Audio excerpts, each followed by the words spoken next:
విదేశాల్లో చదవాలనుకుంటున్నారా? అయితే విదేశ్ కన్సల్ట్ ని సంప్రదించండి. అమరావతి సిఆర్డీఏ ప్రాంతంలో ల్యాండ్ అలాట్మెంట్లకి సంబంధించి మార్పులు, చేర్పులు, రద్దులకి సంబంధించి కంప్లీట్ జీవోని రాష్ట్ర ప్రభుత్వం రిలీజ్ చేసింది. అందులో రద్దయినటువంటి సంస్థల జాబితా ఒకసారి ఇప్పుడు మనం చూద్దాం. ఎందుకంటే ఫస్ట్ చెప్పినటువంటి లిస్టు ప్రకారం 7 సంస్థలు 8 సంస్థలు రద్దవుతున్నాయి అన్నారు. కానీ ఫైనల్గా గ్రూప్ ఆఫ్ మినిస్టర్స్ రికమెండేషన్స్ తర్వాత ఆయా సంస్థలతో సిఆర్డీఏ అధికారులు జరిపినటువంటి సంప్రదింపుల ఫలితంగా ఈ జాబితాలో మరికొన్ని సంస్థలు యాడ్ అయ్యాయి. ఏ సంస్థలు యాడ్ అయ్యాయి, ఎందుకంటే గతంలో కూడా మనం కొన్ని వీడియోలు చేసాం, ఏ సంస్థలు రద్దయిన జాబితాలో ఉన్నాయనేటువంటి దాని కారణాలు కూడా విశ్లేషించాం. వాటికి కొనసాగింపుగా ఇప్పుడు దాదాపు 13 సంస్థలకు సంబంధించి పూర్తిగా ఇక్కడ రద్దయినటువంటి జాబితాలో కనిపిస్తుంది. మొత్తం 13 సంస్థలకి ల్యాండ్ రద్దు చేసినట్టుగా ఈ జీవోలో పేర్కొన్నారు. క్యాన్సిలేషన్ అయినటువంటి సంస్థలు ఏవి, ల్యాండ్ రద్దు చేసినటువంటి సంస్థలు ఏవి ఒకసారి చూద్దాం.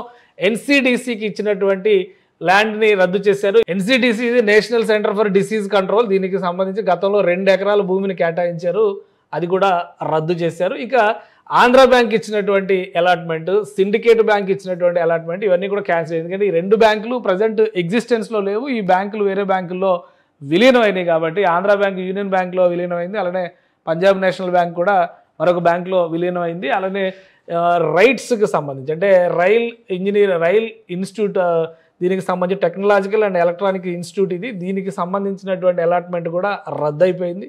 ఇది శాప్నెట్ ఇది సెంట్రల్ గవర్నమెంట్ ఇన్స్టిట్యూట్. అంటే ఈ మొత్తం ఫస్ట్ ఉన్న 4 కూడా గవర్నమెంట్ ఆఫ్ ఇండియా పరిధిలో చేసినటువంటి సంస్థలు.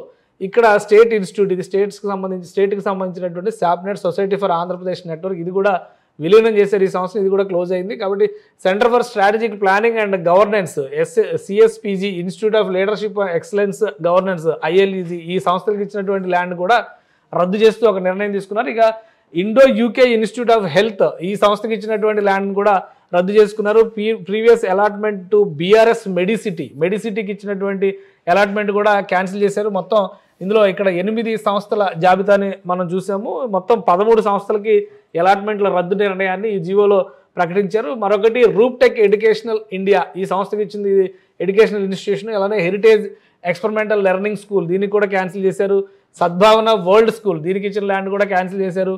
MP hotels is also cancelled. అలానే ఐఓసిఎల్, ఇండియన్ ఆయిల్ కార్పొరేషన్కి ఇచ్చినటువంటి ల్యాండ్ని కూడా క్యాన్సిల్ చేస్తూ నిర్ణయం తీసుకుంది. ఇవన్నీ కూడా ముందుగా అనుకున్న జాబితా ప్రకారం అయితే 8 సంస్థలు లిస్టులో కనిపించినాయి. కానీ సంప్రదింపుల తర్వాత ఫైనల్ కన్క్లూజన్ 13 సంస్థలు రద్దయినాయి. అంటే రద్దయిన సిఆర్డీఏ పరిధిలో ల్యాండ్ అలాట్మెంట్ అయ్యి రద్దయినటువంటి సంస్థల లెక్క 13గా మారిందని మనం అర్థం చేసుకోవాల్సి ఉంటుంది. ఇది ఈ 13 సంస్థలకి సంబంధించినటువంటి డేటా. అలానే దీంతోపాటు కొన్ని ప్రత్యేకమైనటువంటి సంస్థలు అడిషనల్గా ల్యాండ్ రిక్వెస్ట్లు పెట్టినటువంటి సంస్థలకు సంబంధించి కూడా ఈ జీవోలో వివరించారు. అది కూడా ఒకసారి మనం పరిశీలించే ప్రయత్నం చేద్దాం.